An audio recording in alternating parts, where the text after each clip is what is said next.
the left side of the engine compartment, los componentes del lado izquierdo, el primero es el coolant, el segundo es la bomba de agua, tercero es el aceite, donde lo echas, donde lo chequeas. Governor and compressor están aquí. El compresor no se puede ver, pero es esta parte donde aquí está segura, no tiene línea rota. El power steering tiene una línea segura hacia la caja de dirección. Los 6 componentes es steering shaft, U-joints, pitman arm, drag link, steering arm and tie rod. Todos están asegurados con una tuerca de castillo y un pin. Son las diferencias. Pero en inglés se hace de esta manera. Left side of the engine compartment.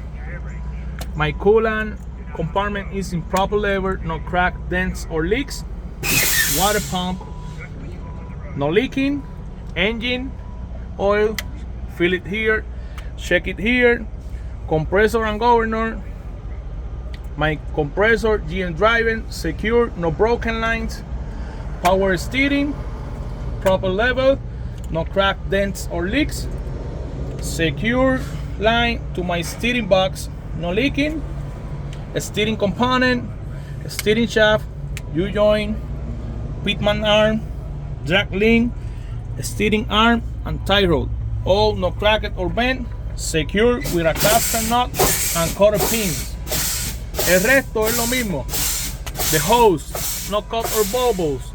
Wires, no broken or exposed wire. Frame, no crack or illegal welds. Spring mount, secure, no missing hardware. Spring, no crack, no missing or misalignment. U-bolts, secure, no crack or loose. Shock, secure, no bend or leaks. Brake hose, no cut or bubbles. Brake chamber, secure, no dented. Slack adjuster, secure, no more than 1 inch of plate when I pull by hand. Brake drum, secure, no crack or illegal welds. Brake shoes, no debris, lineal at least 1/4 inch thick. Tire, sidewalls, no crack, dry rot or buggers. Top of the tire is even weird, at least 432 of tread depth, no recap. Wheel, inside and outside, no crack, dents or illegal welds. Lock nut, no missing, no sign of being loose, which will indicate by bleeding holes or shiny metal. Steam valve, 1 meter steam, 1 meter cap. Hub seal, inside and outside, no leaking. That's complete my left side engine compartment. Eso es todo.